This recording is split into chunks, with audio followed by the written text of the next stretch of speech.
Good morning, everybody. Great to see you here, and of all the people online, great to see you. Thanks for making the effort to come along. And welcome to the latest Teaching and Learning Breakfast. And for those who are here, we have changed rooms. So thank you for your navigation skills in finding the new room.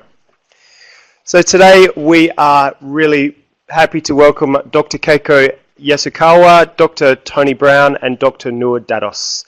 They're going to talk to us on scholarly teaching, work and identity in higher education. So without further ado, I'll hand over to Keiko. Thank you.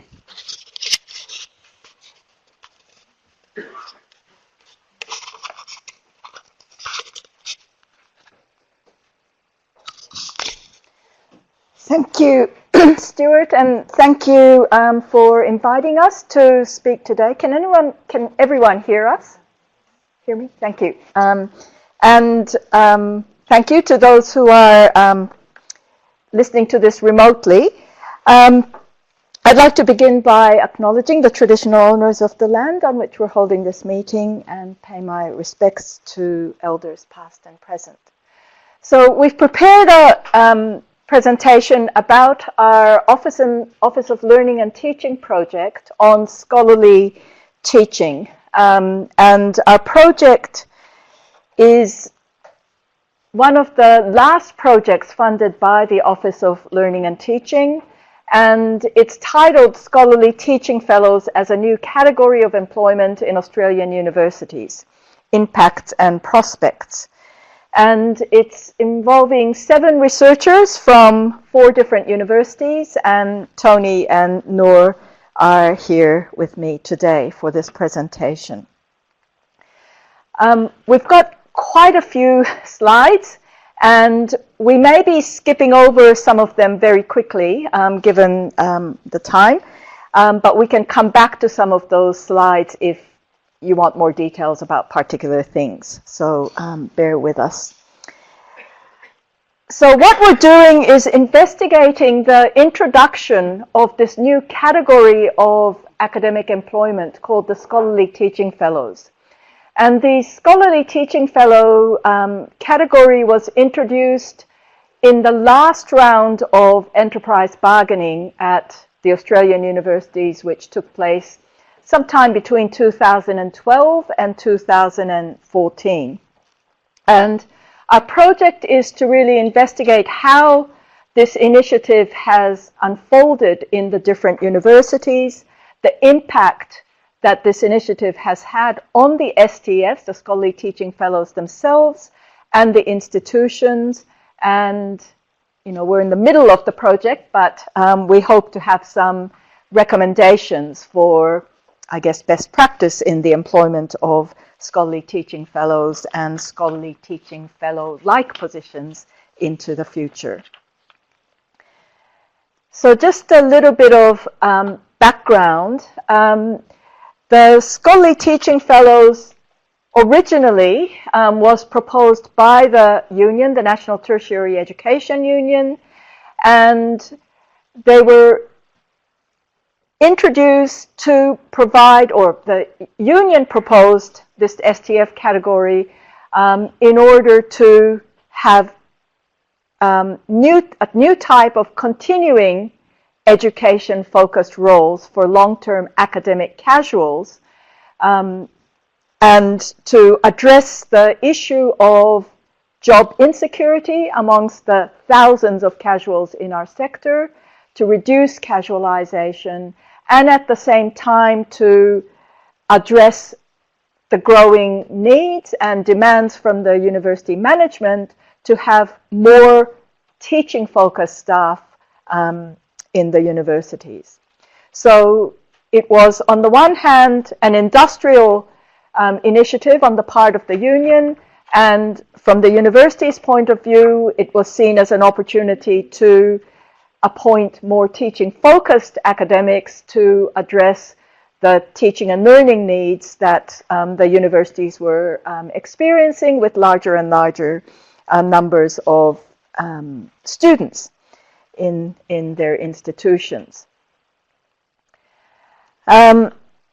there's quite a lot of detail on this slide, but just to highlight some of the main points.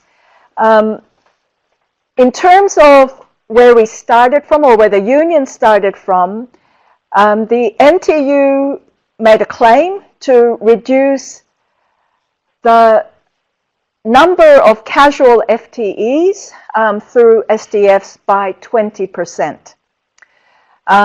So that was the claim, and that would involve 20% of something like 13,000 casual academics or full-time equivalent casual academics working in the sector.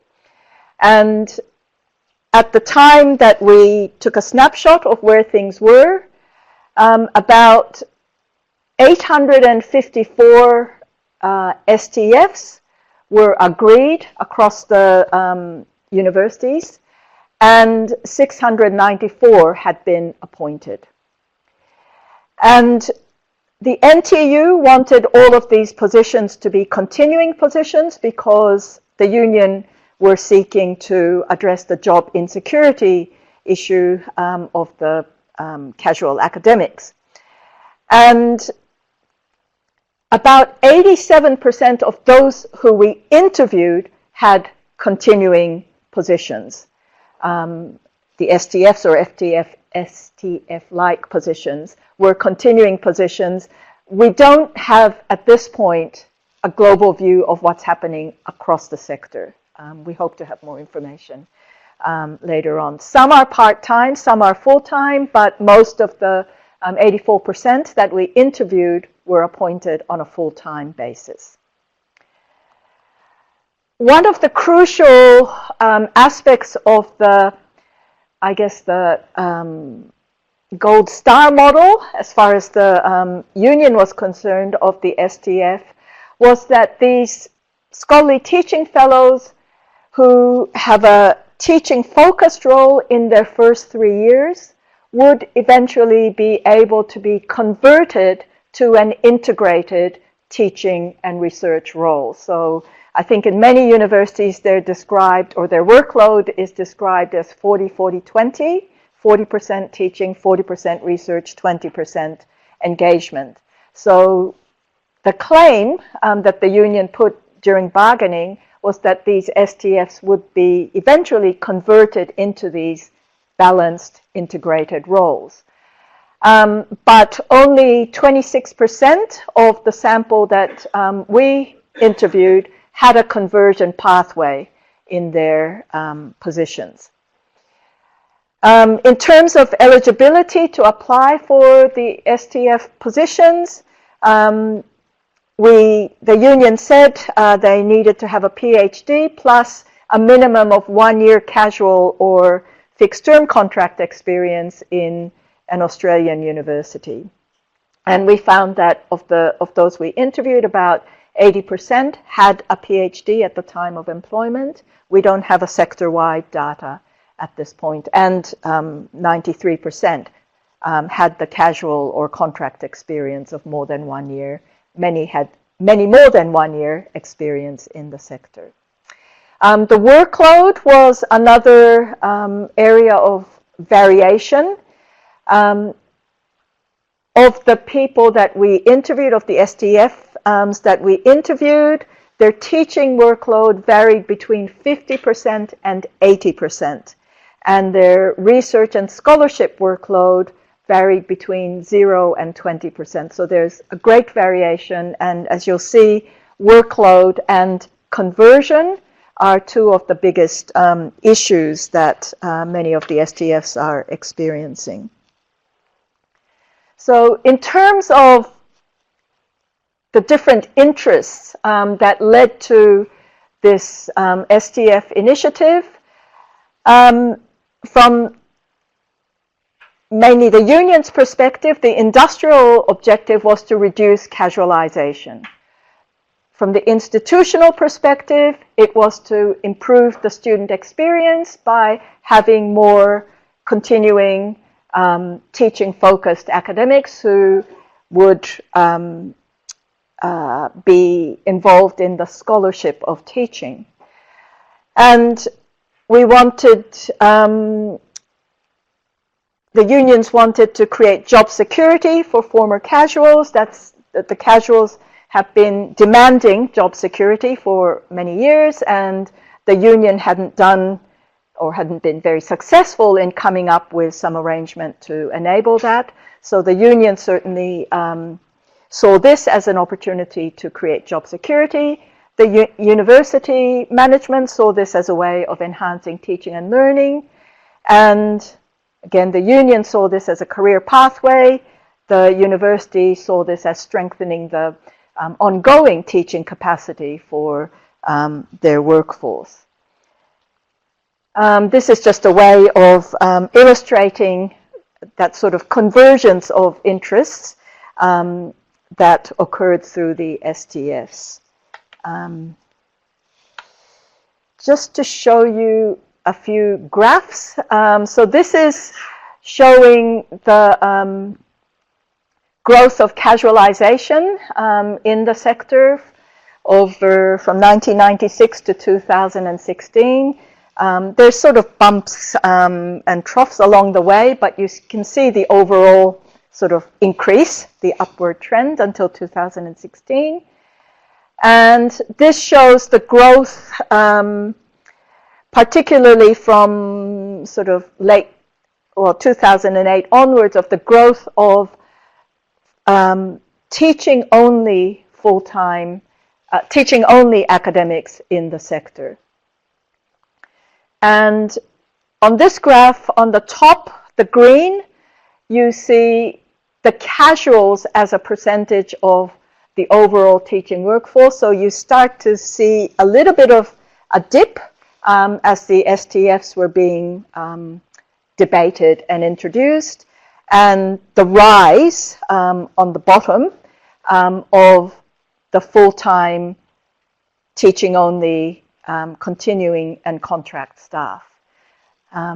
So I'll now hand over to Nour, who will take you through some of the data. Oh, yes, you need the mic.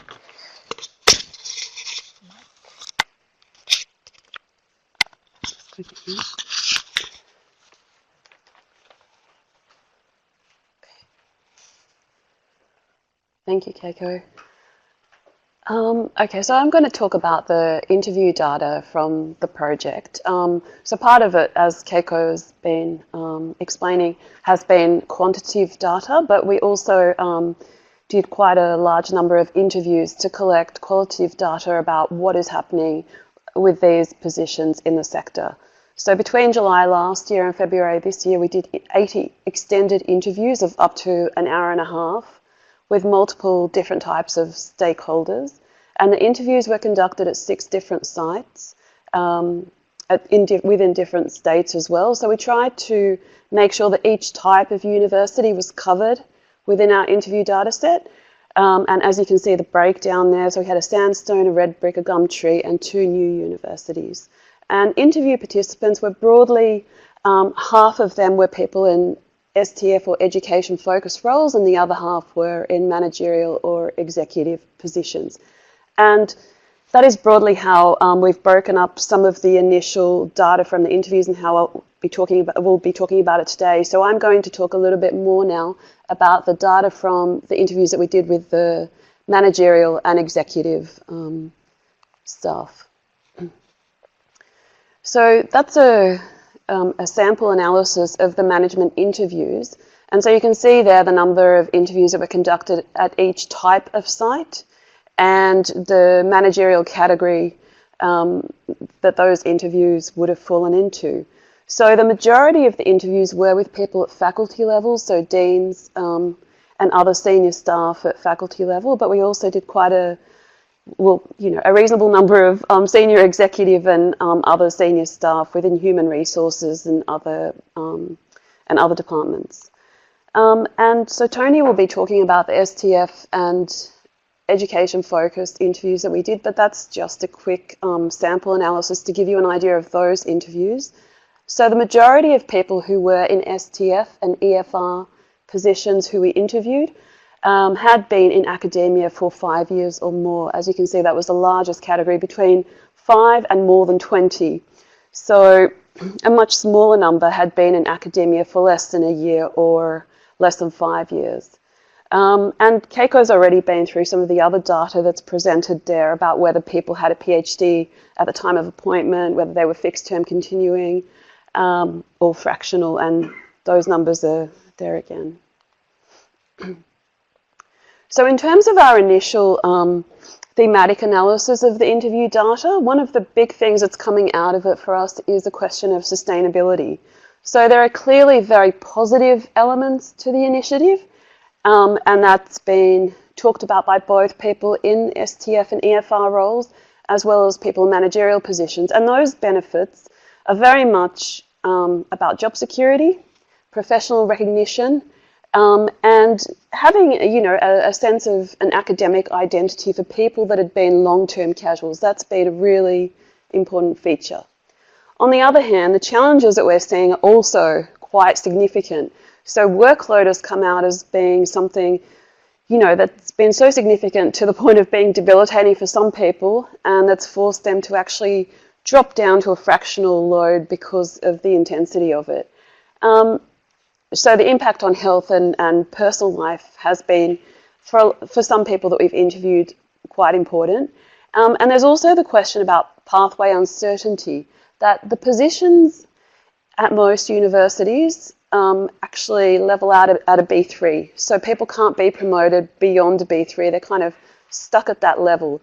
So that also adds a lot of pressure about, well, how long can I sustain this workload if it looks like it's going to be indefinite and at that salary scale? So that's been quite a big question.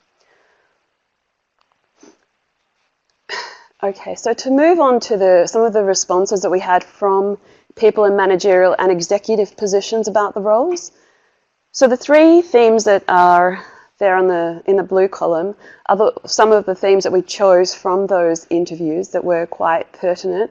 And so that was about teaching, casualisation and career path, and the perception by some people in senior executive or managerial roles that the STFs were just a union initiative.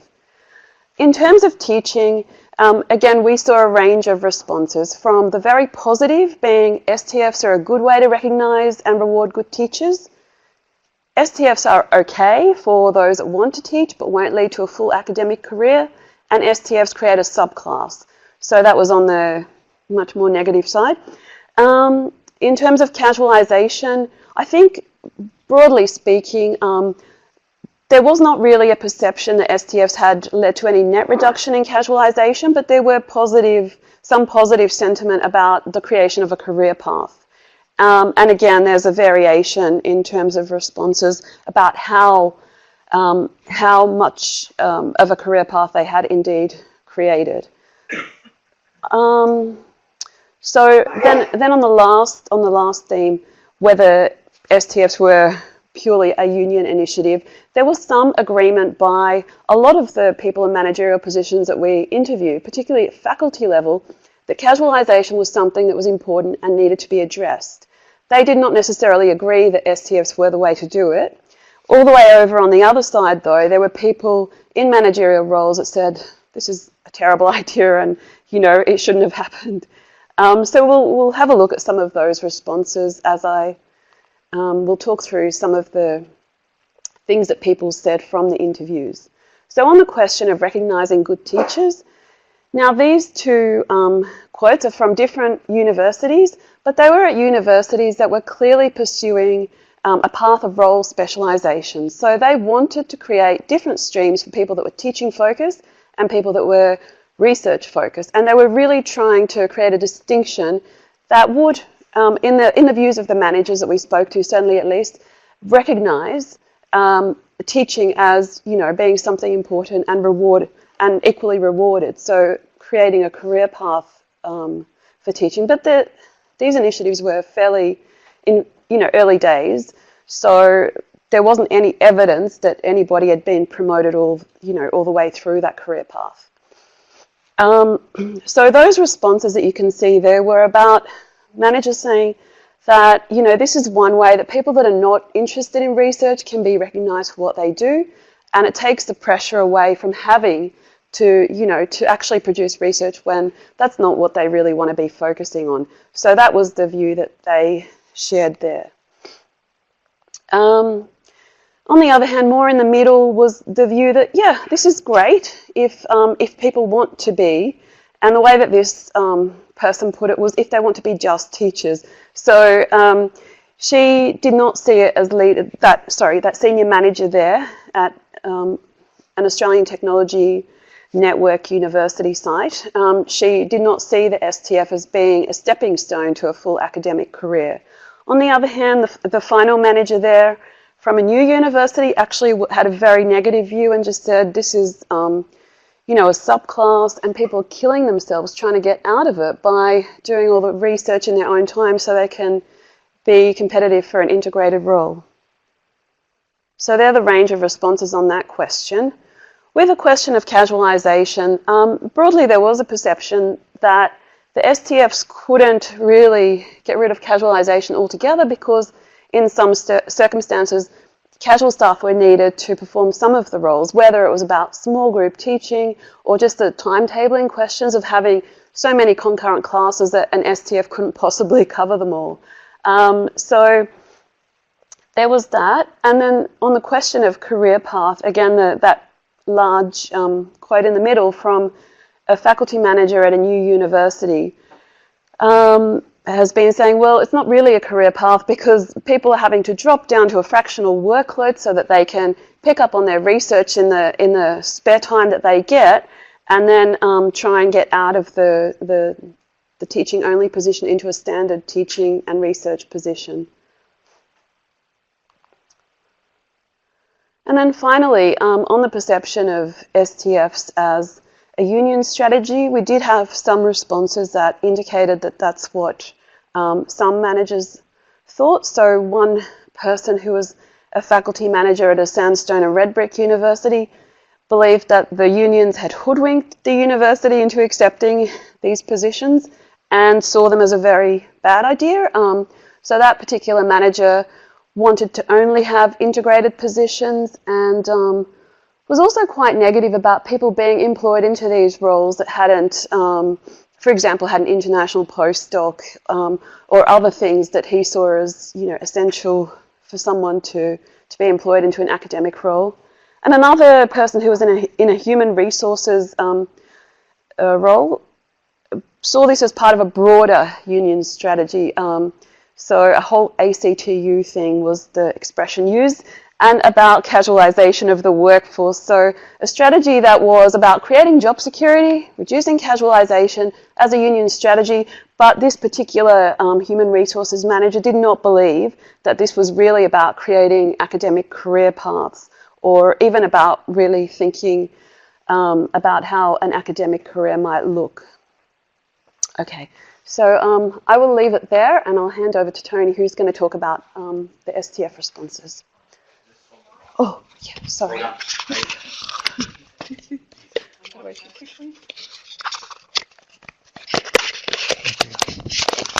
Hi. So I want to talk about the responses that we received from the people who are occupying scholar teaching fellow positions or who are in education-focused roles.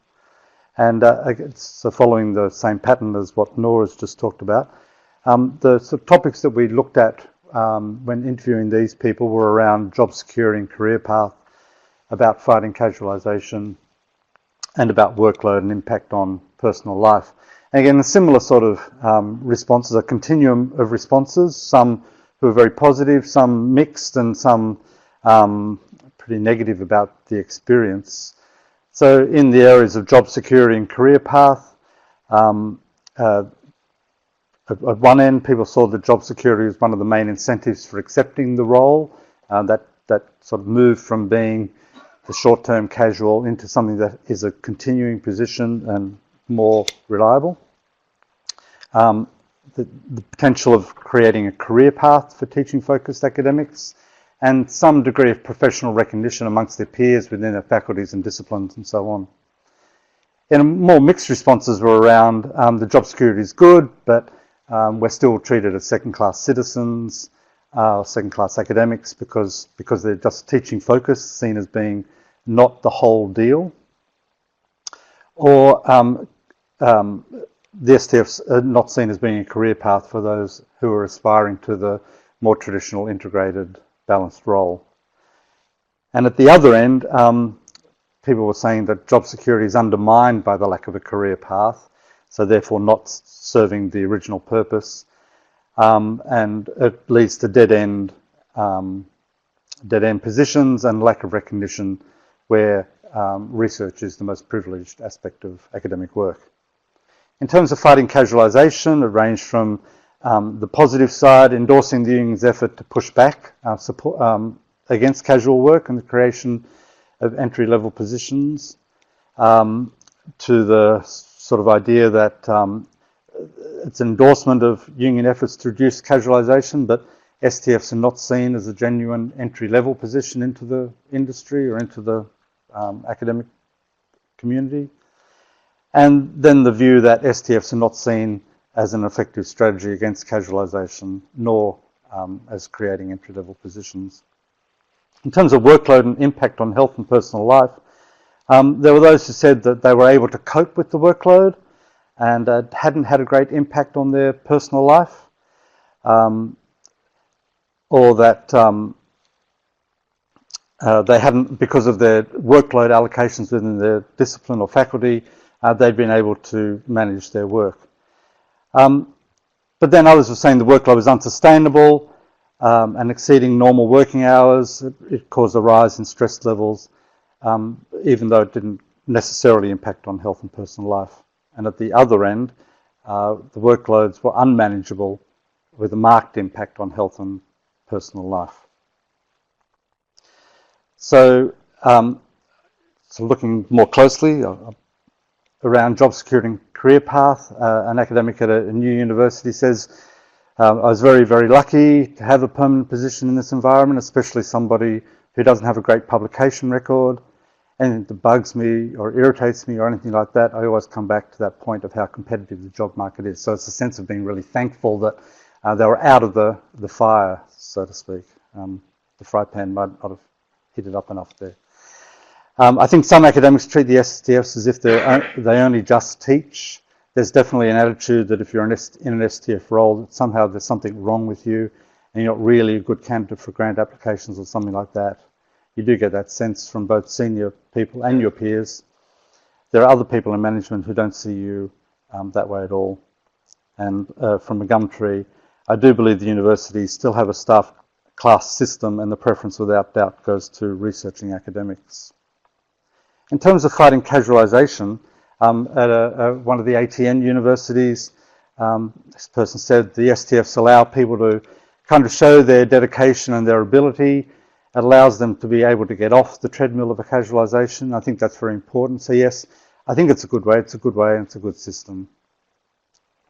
Another said, if you look at the CVs and the publication track records and the types of people they've hired, in some cases, some of those have done more than level B academics on paper. Certainly on the balanced 40-40-20 positions at level B came up, we would have all been competitive. So sort of there's a sense of resentment there about what is the only, maybe some ways the only way that's open to them to get into a more permanent or continuing position. And from a Sandstone and Redbrick University, it used to be that the PhD was the apprenticeship. Now it's saying if you want this 40-40-20 job, you've A, got to be good enough to get it, B, in those first 3 years, you've got to do this workload, which is a lot more value for money for the university. I might just... So in terms of workloads and its impacts, one person said it's all been very positive with me. That person was on a fractional workload. Another said, even if I'm just given an extra 2 hours of a tutorial in another unit, that comes with a huge amount of work because it may be a unit that I'm not up on. So I'll have to do all the readings for the tutorials. It may sound like 2 contact hours, but it ends up being 2 contact hours plus about 5 hours of preparation. And that person was regularly working up to 70 hours a week, which then leads to this sort of response. It's really stressful. You're trying to be a mother or a wife or a friend. Then you're also thinking, my God, I've got 300 students Monday morning coming to my lecture. Half of them want to speak to me about their essay. I would say my health has deteriorated markedly in the last 18 months since I've been working in this job. I cannot mark 210 students. So effectively, I took the pay cut because they can't manage my workload allocation. Just all the STFs in our school, there are 5 of us, they can't manage the workloads either. I'd never been that anxious and worried to a point where it was psychologically, something was happening where I was just kind of shutting down, said one person at a technology university. And from a sandstone, it was just so difficult. I was running out of steam. I was exhausted, absolutely exhausted. And it doesn't help with people in your corridor say, oh, you look tired today. Are you okay? You just stop replying. But I always kept my door open and made sure that from on the surface, people would see that everything was fine. But I didn't have any energy. I couldn't. I was going out with my friends, but I was just a shell. I was just, yeah. And then I decided to just do something about it and stop doing 50 hours a week and just do the 37 and a half.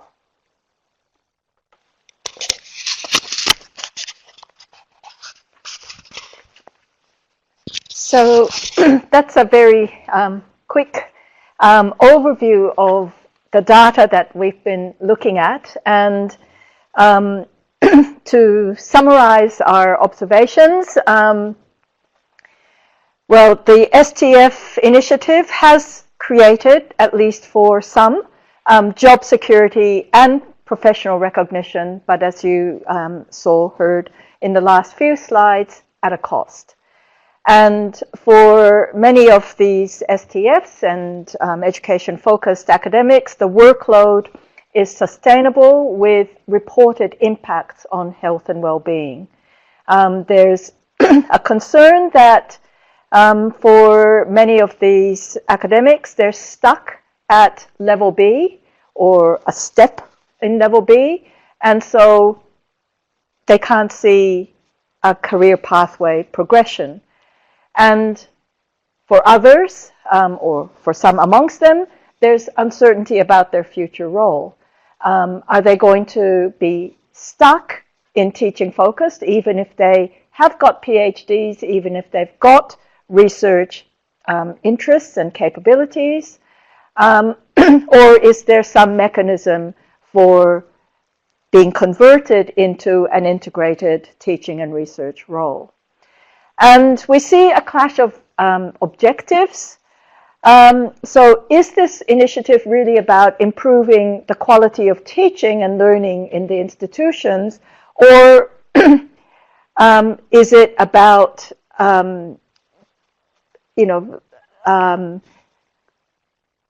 giving a career pathway for teaching-focused academics into the research and teaching role? So there's the clash between in the institutions about what's valued. Is it about teaching? Is it about research? Is it one or the other? And I think that's been experienced by a number of the STFs. So in conclusion, at least at this point of our analysis, we do have an initiative, but the outcomes are very varied. The different universities aren't implementing this initiative in the same way, and they're not being experienced in the same way, even within institutions, because of variability in how their local faculties have understood this role.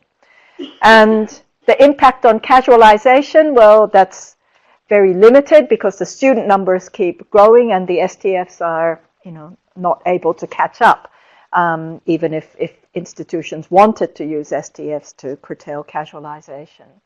And from our analysis of the data, the issue of workloads, the unsustainable workloads that Tony talked about, and the uncertainty about the career pathways are two very serious issues that the sector really needs to address if these STFs were to continue as a category of employment. So we'll stop talking now, and we'd welcome your comments and observations and questions.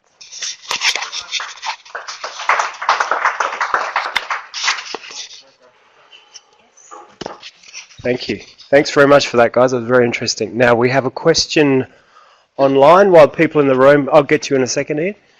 Peter Balan asks, medicine has had clinical staff and teaching staff for many years, and that led to SOTL, Scholarship of Teaching and Learning, as a way for teachers to publish. The question is, did the team look at that sector to make comparisons with their findings? Oh, it's medicine. Sorry, I'll give you the mic. I can't make a general comment, but in the interviews I did, I didn't interview people in the Faculty of Medicine, but I did interview people in the health sciences and pharmacy.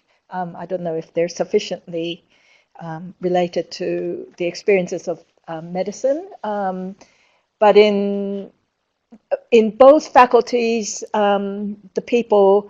the senior managers that I interviewed were unsure about STFs really addressing the issues that they were experiencing. One of the deans said, well, we do need teaching focused academics, but we're not sure if STF is the solution. The other dean was the one that Nour showed a quote about. He saw the STFs as sort of a backdoor entry into academia. What he wanted were people with international postdocs and long list of publications. That should be the entry, and he really wasn't interested in STFs at all. Thanks, Keiko. Another question from the room. Hi, Ian Walton from Flinders University. I'm one of those casuals, and so you'll see the bias in my question as it comes forward. It's basically three-part. How many of these casuals were retirees who wear the additional workload without complaining? Are the older retirees the new coal mining children of Lord Shaftesbury's era? And the third part of it is, focusing on retirees would negate the need for a career path.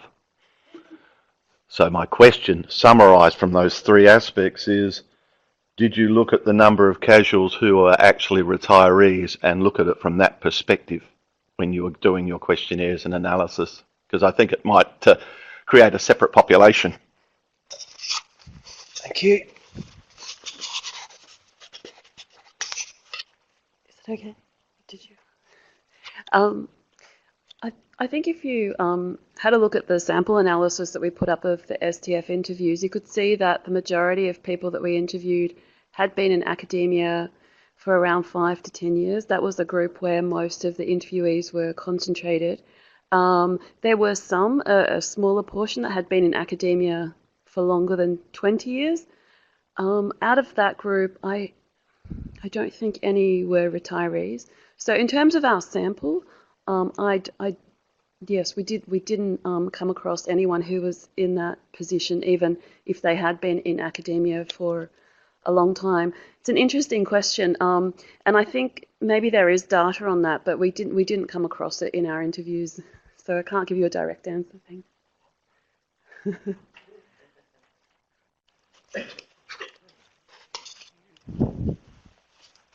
Can you?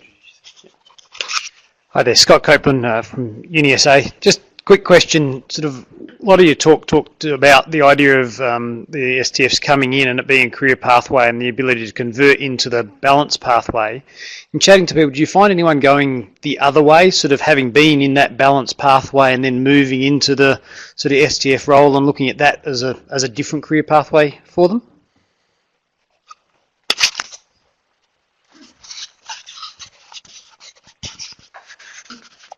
Thanks for that question.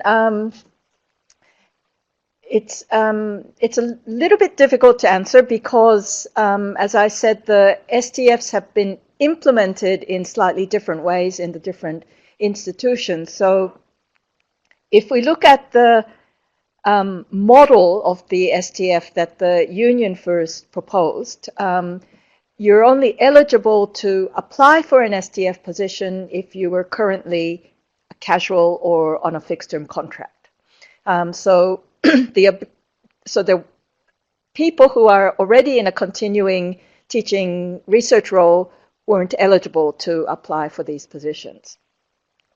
In some of the other universities, the ATNs, and I come from UTS, so I know about this from my own experience in the institution as well. There was a proposal and an initiative, I think, that came from the ATNs about creating education-focused academic roles. And those positions were, I think, proposed to be positions where existing teaching research academics could elect to become education focused, and I'm not sure how they unfolded in all of the ATNs.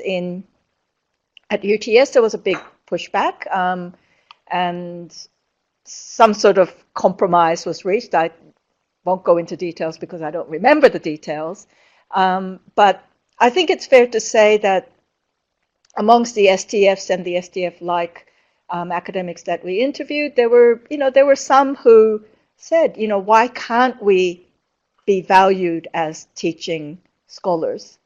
So it's not that all of them wanted to be converted into balanced positions. I'll just add one little thing to that. Anecdotally, from some of the interviews that we did, so this was people telling us about other people that they knew who had been employed as STFs. There were a few people who had careers overseas, like long-term careers, and then were successful in getting an STF. Now, the ones that I was told about didn't stay in a position for very long, actually. So probably under a year, and they resigned. So there were a couple of cases that we were told about where that had happened. So people that had been integrated academics and came from overseas and applied for an STF role.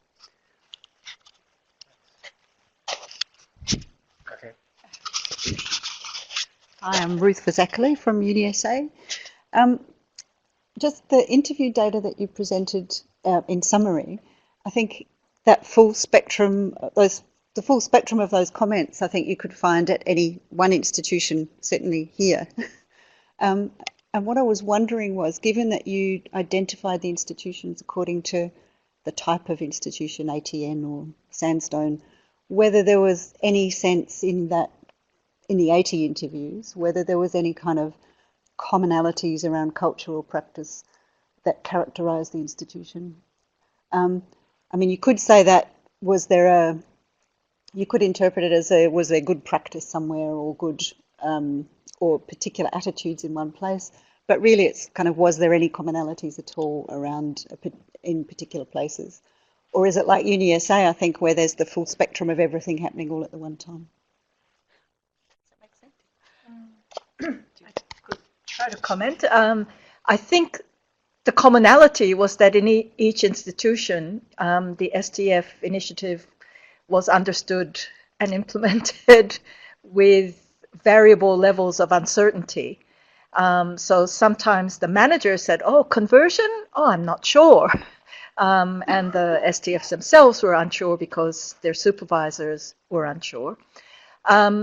But within institutions, there was one, was actually a Sandstone, where there was a faculty where the STFs were being supported by, they had their own teaching and learning unit. And so the STFs were seen as key players in that teaching and learning role. So given that kind of faculty recognition as these are the people who are going to be leading the teaching and learning initiative in this faculty. And the other thing that we didn't talk a lot about today is how the idea of the scholarship or the teaching scholarship was being understood by the different institutions. And in some places it was about scholarship in the discipline or about the discipline. So if you're an engineer, it was doing scholarship about whatever field of engineering that you're teaching. In other places, they saw that, well, it could also be about scholarship around the pedagogy of teaching chemical engineering, blah, blah, blah.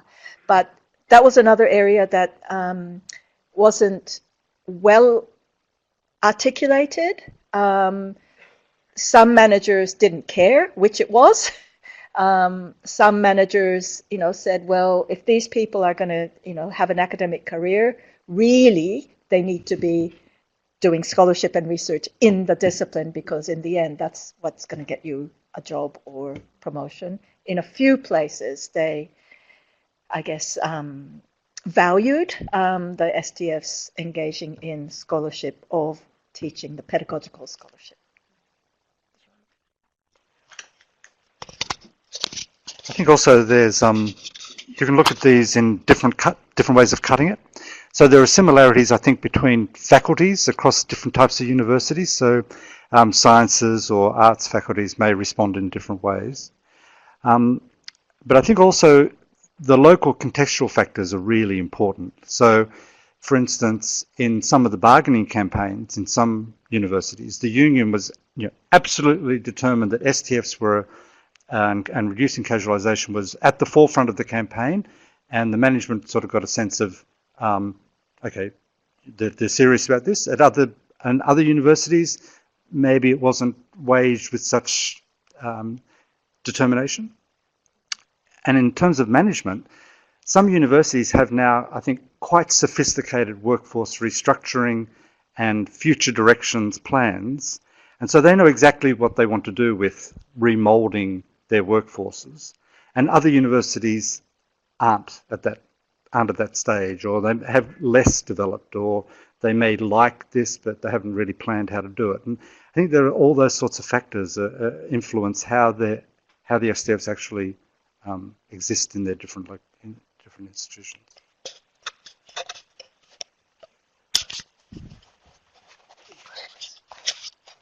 I'm Claire Aitchison from UniSA. Some of the questions I was going to ask have just been answered. I guess that there are two things that come to mind, and that is that the nature of your study is about a particular group in academia, and it's beyond the scope to do a comparison. But it is one part of a system which I think you've illustrated shares very much with the other parts, and the kind of sense that it's dismantling, or that there is an extraordinary level of pressure on individuals, whether they fall into your group or regular academics. And so I think there's a disjuncture between the intention, which is fabulous, of the union to try and create permanency and so on, but the way in which it's being played out, I think, doesn't always match that intention. So if the point of difference for this group was that they're teaching focus, I think you've answered the question. Or can you say more about how universities are honouring that specialness about their teaching? Are they put in positions of leadership? Can they be put in positions of leadership? Can they do the kind of research which makes them more than just the fodder and the workhorses of the institutions?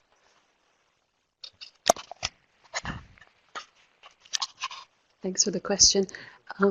Yeah, good question. That was definitely something that it was a recurring theme in our interviews, where we had people talking about, particularly people in managerial roles, about the creation of a career path for teaching-focused academics. So this was something that we asked about and also wanted to know more about. So it was definitely there at some institutions, at least in theory. It was more about how that was being implemented in practice that where all the differences arose. So one of the things that, for example, that came across was that people that were in teaching focus roles, very much to get, pass level C, had to have very similar types of outputs to someone who was in an integrated position, but yet had double the teaching workload. So that was that made it very difficult. And so people that were in those teaching focused or teaching intensive roles didn't feel that they could progress along that career path, even when it was there. The other thing would be, like, in terms of the STFs themselves, because of the uncertainty of whether, someone in an STF role, are they in that role because they want to continue down a teaching focused pathway, or are they in that role because they want to get into an integrated pathway? So there was a lot of uncertainty about which direction they wanted to move in, or that they could move in, or that was, available to them. And in many cases, they weren't even aware of the differences between, a teaching-focused career pathway. Like even at institutions where that did exist as a potential thing that they could pursue, they weren't actually aware of it, which sort of says something about, educating people in those roles about their possible career paths, and that wasn't necessarily happening. I suspect in a tight job market, you take whatever job comes up. Thank you. Question from online. Excuse me. Did the team come across any STFs who had gained promotion during these years? And are there any learnings from such examples, if any?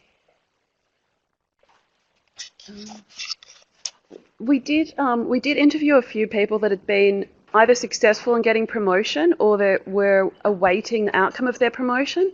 So some of the interviews we did were actually just at the end of a bargaining round at particular institutions. So what had happened was that the enterprise bargaining agreement had changed, and so people were awaiting that to be ratified by the Fair Work Commission so that they could then apply for promotion, which they believed that they would be successful in getting. So that, yeah, we did come across some cases. Yes. Sorry. It is. It's early days, apparently. Okay, one last question from the room. Thanks. I'm Angela Ko. I'm from the Singapore Management University. During the interview data, we saw a lot of the STFs talking about large student numbers by the hundreds. During your presentation, you mentioned that the student numbers were growing. My question is, are the STFs given more students, more workload, or is it that the general enrollment at Australian universities have been rising?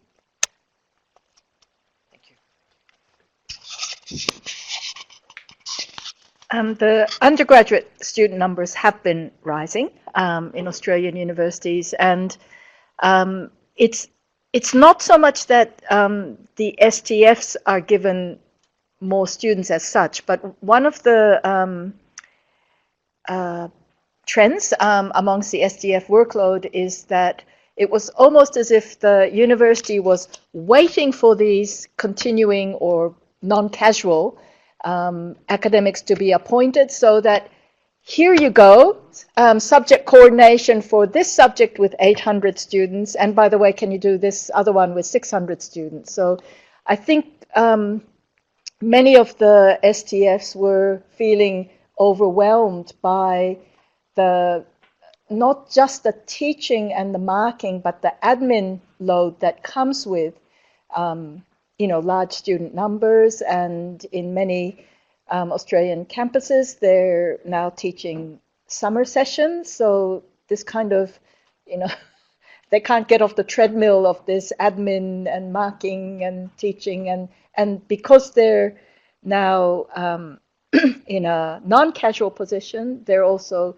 supervising other casuals who are going to be tutoring in their units with 15 parallel tutorials or something. So it's that combination of admin and I guess teaching and marking that's overwhelming some of the STFs that we spoke to. Thank you. Okay, we've run out of time, so there's one last question from online. Gabriel asks, are there any studies on the impact on student outcome quality? Anyone want to deal with that question? No, I mean, we haven't interviewed students directly, and so I think the impact, I don't think we're at a stage where we can comment on impact on students. Yeah. Okay, thanks very much. Show your appreciation for our presenters this morning. Thank you. That was a very interesting and relevant topic, and it was a great discussion. So thanks very much, and thanks to everybody online, and we'll see you next month. Oh, and just to remind you, there's a slide on the screen at the moment of an upcoming conference, and I'll also circulate a flyer on PDF to people online, and if anyone in the room would like to get some information on this conference, that'd be greatly appreciated. So thanks very much to our speakers, and have a great day. Bye. No worries, that was great.